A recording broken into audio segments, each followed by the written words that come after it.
What a wasted time. Should have been here on the outside, read the signs. Used to call you mine. Gave it my best, but I don't need one more try. Cause, baby, I'm all out of hope. Could I find it when I go? Think we're only here to stay alive now. Funny, we ran out of kicks. Now you only make me sick. Think we're only here to stay alive now. Cause I know what a waste, what a crime, what a fucked up time, and I should go. So I take what I can and I toss it in the car. Drive away down the highway, I can't stay. Cause I know that all I know, it's time to go. It's time to go. You can pass the blame. Say what you want, you got nothing on me.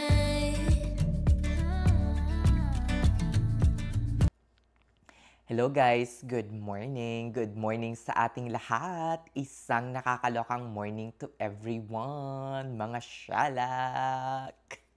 Yan, nakaupo tayo ngayon sa aking couch. Yan, ito yung sinasabi nila sigurong bulok. Excuse me, bago ko yato nabili. I mean, bago ko siya nabili, hindi to second hand. Charis! Shalak. Ayan. Kung matatandaan ninyo, merong nag-comment sa akin about before na bulok daw yung mga gamit ko. Hayaan mo na, basta may ipon, maski bulok yung mga gamit. Shalak talaga. Pati ba naman yung pinapakialaman? But anyway, huwag na natin i-ano yun. Good morning sa ating lahat. Isang nakakalokang morning to everybody. Ayan, merong nagtanong sa akin about vlogging, guys. Kung mahirap ba daw mag-vlog. Hindi ko siya direktang masagot kasi ang haba ng isasagot ko, kaya in video na lang. Sana mapanood mo itong video na to about vlogging. Parating siya dito sa Amerika and gusto niyang mag-start ng vlogging, or gusto niyang yung parang i-record or i-document yung kanyang life journey, US life journey pagdating niya dito sa Amerika. In which, sang-ayon naman ako doon. Ay, kahit naman hindi ako sang-ayon, magpa-vlog pa rin yung siguro, charis. Sang-ayon naman ako doon, as in gustong-gusto ko talaga na may mga umuusbong na mga vlogger or may mga sa iba't ibang sulok ng US. 'Di ba? Maganda yon kasi hindi naman lahat ay mako-cover ko or ng mga ibang vlogger na nandito na sa Amerika. Nakakaloka. Ayan. Pero nangutana muna siya or nagtanong siya kung mahirap ba daw maging isang vlogger. Una sa lahat, dapat i-determine mo muna kung gusto mo ba talaga na maging isang vlogger. Or gusto mo ba talaga na mag-YouTube? Baka naman hindi ka pang YouTube, pang Facebook ka, 'di ba? Mga ganyan. May mga iba kasi na parang ayaw nila ng YouTube, gusto nila ng Facebook, o kaya TikTok, gusto nila ng TikTok, 'di ba? I-determine mo muna kung saan ka nababagay. Kasi may mga iba kasi na parang gusto lang nilang mag-make ng short videos, like clips, like 2 to 3 minutes, ganyan. Yun lang yung parang kaya nila. So, I think nababagay ka either sa TikTok or sa Facebook. Pero kapag ganito kagaya ko, wala akong pakialam. Charis, wala akong pakialam. Mga longer vids ang pinopost ko, tapos walang edit-edit masyado, music lang ng onte, mga ganyan. Ay dito talaga ako nababagay sa YouTube. Kasi ang YouTube kasi, first, gustong-gusto ni YouTube na parang mahahaba yung mga vlog ko. Kasi ang YouTube kasi, hindi kasi ito parang yung parang yung parang edit, super duper edit, tapos lalagyan ng music, ganyan-ganyan, tapos i-compress mo into, no. karamihan ng mga nag-YouTube or karamihan ng mga nandito sa YouTube is ano 'to, lalo na kapag ang ano 'to, ang channel mo is like live vlogging, you cannot expect 5 minutes or 4 minutes vlog. Though meron namang YouTube Shorts, like you can upload for like 30 minutes, 30 seconds, 1 minute, mga ganyan. Merong mga ganon. Pero kapag nanood ka ng video sa YouTube, expect mo that it will be longer more than 15 minutes. At kapag nabobore ka sa mga videos, kunyari, nabobore ka sa mga videos na, ay, ang sobra namang haba ng video ni Kan, di wag mong panoorin or panoorin mo lang yung kaya. Alam nyo guys, marami tayong mga for sure, maraming mga nagsulputan dyan, like for example, mga picky vlogger. Yung mga picky vlogger na yan, sometimes or most of the time, yung mga picky vlogger na bakit mahaba yung video, bakit ganito yung content, yan yung mga taong gustong maging vlogger or yung mga madaming sinasabi at parating nambabash sa comment section, yan yung mga taong gustong maging vlogger pero walang confidence or kakayahan na maging isang vlogger at mag-upload ng videos dito sa YouTube. 'Di ba? Intindihin na lang natin yung mga insecurities nila. Charis! Sherlock ng bash ng mga subscriber. Ayon, napakahirap talagang mag-YouTube, guys. As in, una sa lahat, ang hirap mag-create ng content. Lalo na kung parang informative vlogging ka. Kasi ako, dati-rati, informative vlogging talaga. Ako yung parang nag-iisip talaga, ano kaya yung i-content ko mamaya? Ano kaya yung ko mamaya? Ano kaya yung ko mamaya? Magbablog ba ako ng pagkain? Magbablog? As in, nakaka-stress mag-isip ng content. Pero ngayon, na parang live vlogging na ako, ay, dead makas, bala kayo sa buhay nyo. Mag-upload at mag-upload lang ako ng videos kung ano lang yung kaya ko. 'Di ba? Ba't ko pipilitin? Akala nyo naman parang kumikita ako ng pagkarami-rami dito sa YouTube or sobra-sobra yung kinikita ko? No, of course not. Sherlock! 'Di ba? Yung kikitain ko nga ngayong July, pang almost 3 months nakita ko na yun, ay 600 plus lang. O diba? Sana all. Baka may mag-comment na naman ng sana all kumikita. Hindi naman. Sana maanoan at ko pa, nasipa ko pa yung ko. O ayan, makikita nyo na walang edit talaga. Ayun.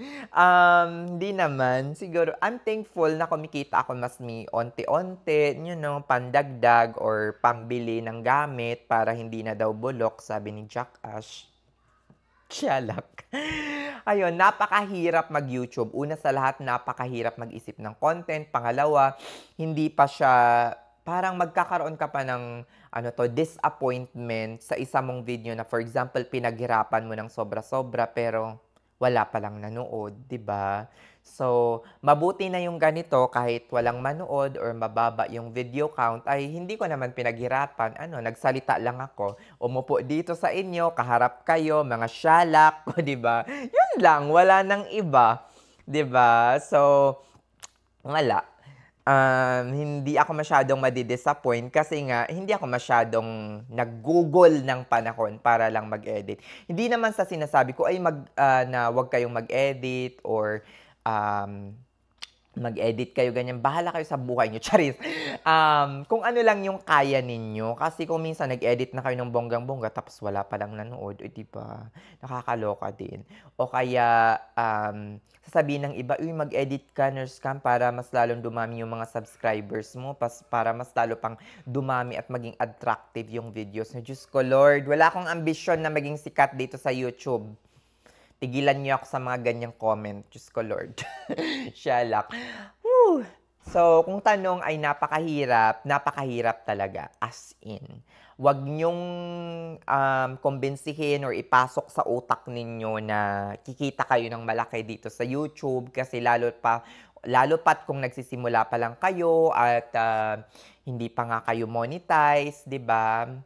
Kahit monetize na kayo, barya-barya lang yung kinikita, mga ganyan. So, is mag-vlog at mag-vlog lang para ma-record yung mga memories at para makatulong kayo sa iba. Hindi nyo alam that in a silent way, na parang meron kayong nai-inspire na tao. For example, i-vlog niyo yung mga US life journey niyo dito. Meron kayong natutulungang mga tao, and some of your information na sinishare nyo, maliit man or malaki, ay nakakatulong or nakaka-make ng difference sa ibang tao. 'Di ba? Lalo na yung mga taong wala pa dito sa Jomerica. Jomerica! O siya, sige na, maglalaba pa ako. Shalak, let's go na. Hello guys! Ayan, good afternoon sa inyong lahat. It's already 5 o'clock ngayon. Shalak, ayan. Since merong nagtanong, sagutin natin. Siguro karamihan sa inyo nag-iisip na dahil lilipat ako ng Texas, ang isa sa matinding dahilan ay doon na ako magsisettle at bibili ng bahay. Nakakaloka. Advance naman kayong mag-isip. Shalak.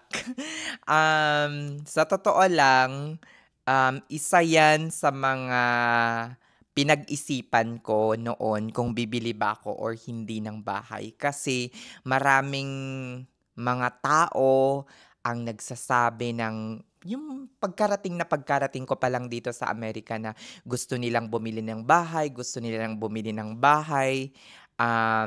isa yon sa magiging ipon nila, pagtanda nila, o kaya parang ito yung pinakamadalas na naririnig ko sa halos lahat ng mga immigrant dito at naging mga citizen na parating sinasabi na sayang ang rent, sayang ang rent. Sayang ang rent, sayang ang rent. As in, ang dami kong kakilala na nagsasabi ng ganon, na parang sayang daw yung rent.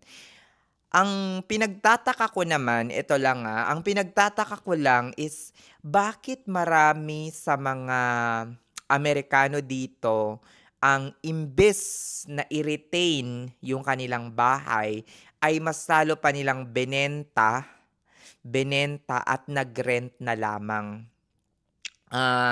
Merong mga Amerikano dito that they're very, very comfortable sa pagrerenta ng bahay kumpara sa pagbili ng bahay. Of course, may mga taong naman or marami din naman yung parang meron talagang sariling bahay. So, isa yan sa mga pinag-iisipan ko kung bibili ba ako or hindi ng bahay. Gusto ko na pag bumili ako ng bahay, hindi ako bumili ng bahay just because of the reasoning na parang sayang yung rent. Kasi hindi sayang yung rent, in my own opinion. Lalo na sa katulad kong single. For me, una ay sayang yung rent kung ang renta mo ay $3,000 at yung mortgage or expected mortgage mo is nasa $2,500 lamang or $2,200. Sayang talaga yung rent. Pero sa katulad ko na nagbabayad lamang ng halos siguro mga $1,000, $1K lang tapos yung mortgage ay nasa $2,000 or $2,500, hindi sayang yung rent. Kasi sa $1,000 na yon na nagrerenta ako ay kung ano ang masira sa loob ng bahay. Electricity, sink, lababo, refrigerator, lahat. May bumagsak na yero o kung ano man, binagyo ako and everything ay covered ng property management at insurance. In short, wala akong poproblemahin pagdating sa maintenance. Kapag meron kang bahay, lahat, maintenance ng aircon, lumipad yung yero mo, yung bubong mo, nabutas yung ganito, 'di ba? Yung sink mo, nagkaroon ng leak, lahat ay magiging sagutin mo. Walang sasagot na iba kundi sarili mo lamang. So, napakamahal at napakagastos magkaroon ng bahay. Dapat kung mag-a-avail tayo ng bahay or kung mag-a-avail man ako in the future ng bahay, is settled na ako. Meron akong strong emergency fund na. Meron akong fund, emergency, dedicated para sa maintenance ng bahay.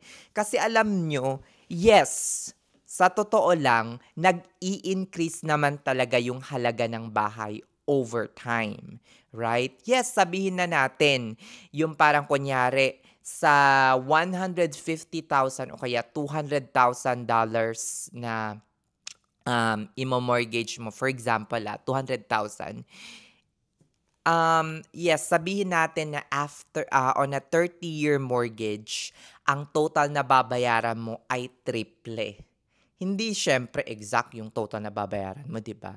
Kunyari triple, umabot ka lahat-lahat ng binayad mo ay kunyari 200, mga 600,000 or 700,000 at the end of your 30-year term. Pero after 30 years naman, yung halaga ng bahay mo na yan is hindi na siya 700,000. Maaring 800,000, maaring $1 million na, mga ganon. Tumataas naman yung value ng bahay over time. But you also have to consider yung parang maintenance mo ng bahay kada 3 or 5 years or 10 years.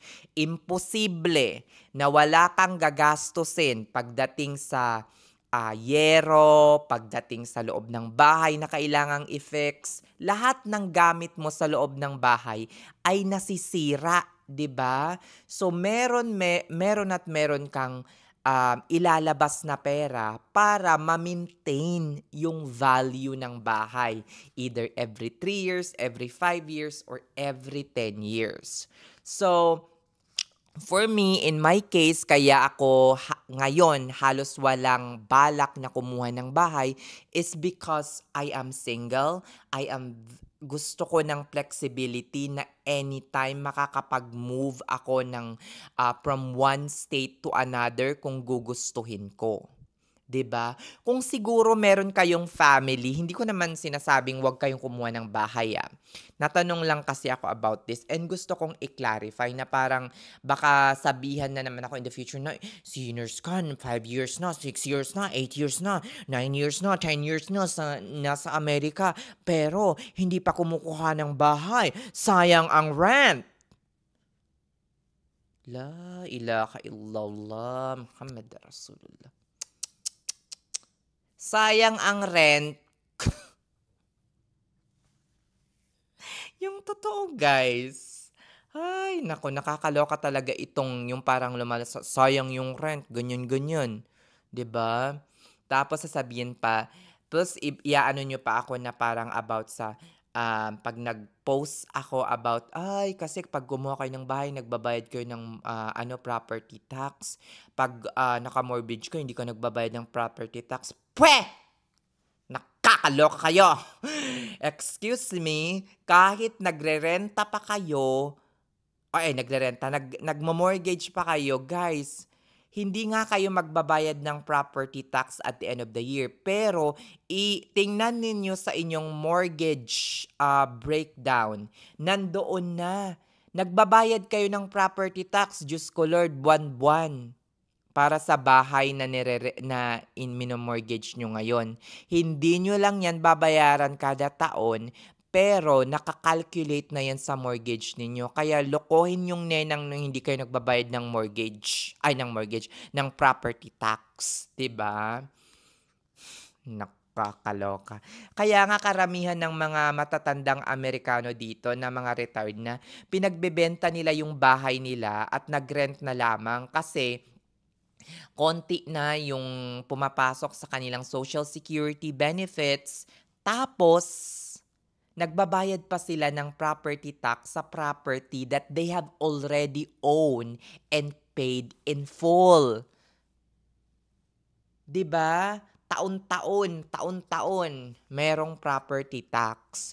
For me, napakaganda lang na meron kayong bahay if ever hindi kayo single. Kunyari, family of 4 kayo, meron kayong 2, 3, 4 o kaya 1 dosenang anak, ay kumuha talaga kayo ng bahay. Kasi kapag kumuha kayo ng parang 3-bedroom apartment in which napakamahal, so almost closer na sa inyong mortgage. So sulit yung mga ganun. Pero kung single kayo, wala naman kayong jowa or wala kayong as in, or kung meron man kayong jowa, pwede naman kayong manatili sa isang 1-bedroom apartment, bakit nyo pipiliing mag-mortgage? 'Di ba? Kung sobra-sobra siguro ang pera ninyo, no? Marami kayong pera, go, buy it in cash. Shelak! 'Di ba? Kaya wag na natin, Diyos ko Lord, sa mga nandito na, sa mga meron ng bahay, wag na nating i-reason out or gawing reasoning na sayang ang rent. I'm sorry. Especially sa mga bago pa lang naparating na mga single, hindi po sayang ang rent kasi marami akong nakikita ditong mga Amerikano na they're much more comfortable na nagrerenta kesa sa bumili ng bahay. Kasi kapag meron na kayong bahay, hindi nyo lang po problemahin yung inyong mortgage. Pati maintenance ng bahay, poproblemahin nyo lahat. Ang dami nyong poproblemahin as a homeowner. Wag na po nating, kung meron tayong extrang pera, sabihin natin, sayang kasi yung pera, i-store lang natin sa bangko. Why not put it in a mutual fund? Why not put it in max out your 401k, max out your Roth IRA, max out with all of, guys, ang investment ay hindi lang po sa mga tangible property. Anong ibig sabihin sa mga Diyos ko Lord. Yung iba kasi sa atin, yung parang ang investment lang na gusto ay yung mga tangible or nakikita or nahawakan, mga ganyan. 'Di ba? Marami po tayong investment other than ng pagbili ng bahay. 'Di ba? So, hindi po masasayang yung pera ninyo na nakatutulog lang sa bangko. So, wag na po nating i-reason out na sayang yung rent. For me, applicable lang yung sayang ang rent reasoning if nagrerenta kayo ng isang 3-bedroom, 3-bath apartment, tapos 5 or 1 dosena yung anak nyo na nandito sa Amerika. O siya, sige na, hanggang dito na lang mga shalak. Ang dami na namang bashers na sa comment section. Ayan, ready na akong sumagot sa inyo. Pak. In a very nice way. Hindi naman yung pabalang. Shalak! Goodbye! See you on my next vlog. Shalak!